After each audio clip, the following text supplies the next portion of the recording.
The People of Bitcoin Miami Conference. As I made my way through the convention center at Bitcoin 2022, I couldn't help but notice some distinct archetypes of the Bitcoin populace. Hardly similar in any way, yet all part of the same movement, the same belief in financial revolution, the same transfer of money and power that we're all living through, whether we know it or not, right now. First up, the Bitcoin Bro. The Bitcoin Bro is usually very outgoing. They smile a lot. They like to hug and touch upon greeting. The Bit Bro tends to be a pretty loud voice for the community at large, whether we want it or not, but they're not always altogether that well versed in the technical aspects of the blockchain. The Bitcoin Bro probably can't tell you an efficient joules per terahash rating for a current gen miner at a particular price per kilowatt hour, but they tend to be pretty good looking and their large group of friends will go buy more Bitcoin if they say it's the right time. They know there is a halving, but they likely couldn't tell you what that means or what it's for, or exactly what leads to it taking place. They do throw huge parties though, and generally get other bros on board, so they're a useful part of the community. Next up, and similar in a lot of ways to the Bitcoin Bro, definitely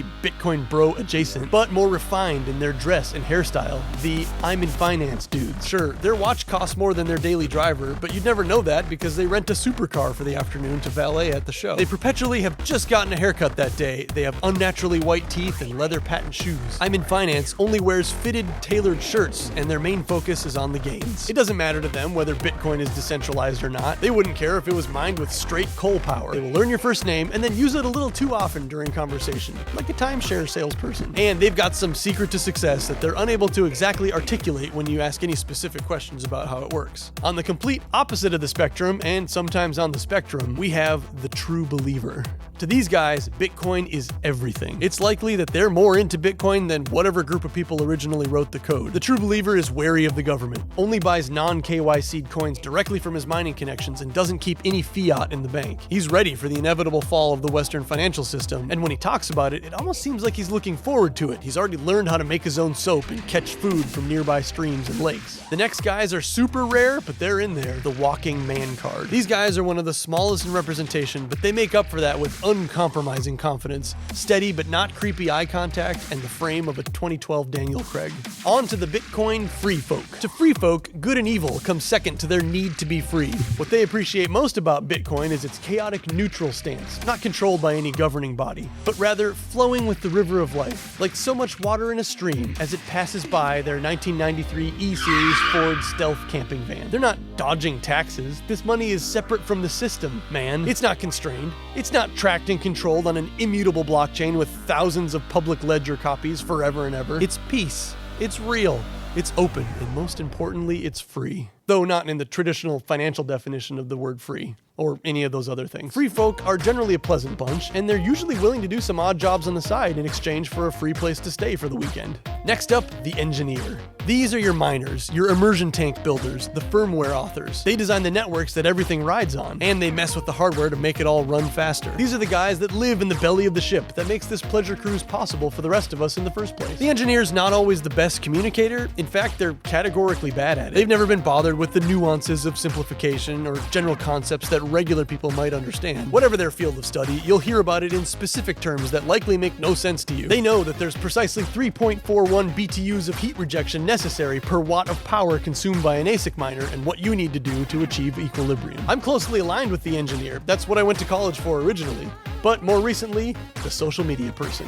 These people have decided to carve their way through the crypto jungle by telling everyone else about it. They break down complex ideas and subjects into easily consumable little bits of reporting. Some of them are just here to ride the wave of internet popularity, while others are asking industry professionals tough questions about the future. But all of them are ultimately going to be responsible for what the rest of the world hears and understands about meetups like this, and about Bitcoin in general. On to the company man. The company man is here to work. He's not here to be seen. He's not even here to strike deals with other people in the industry. That's his boss's job. The company man just gets things done. He's usually seen wearing a polo shirt and a branded tee, and always the lanyard from the show. He usually matches others around him. He knows what he's got to do this week, and he's going to do it. The company man travels in groups. Moving on, the veteran. The veterans have been in the world of finance for a long time, but they're not about to miss out on this new thing that trades 24 hours a day and makes stocks look boring. They're a little older, a lot calmer, and they live that dollar cost averaging lifestyle. Opposite to the veterans, we have the Scrappy Startup. These are the younger guys guys, fresh out of college with a big idea that could change everything if they just knew how to get someone to listen. They used a pretty big portion of their budget to come to this conference, so they really got to make the best of it, and it's scary. The Scrappy Startup should not be overlooked, considering some of the most successful brands in the world started out this same way. The true heroes of this Bitcoin conference are the spouses who agreed to come along. They stand dutifully next to their significant other, nodding along in conversations that they neither know anything about or care to learn. But their unwavering support is absolutely necessary for their partner's inevitable success in this industry. So thank you to the husbands and wives, to the boyfriends and girlfriends of Bitcoin.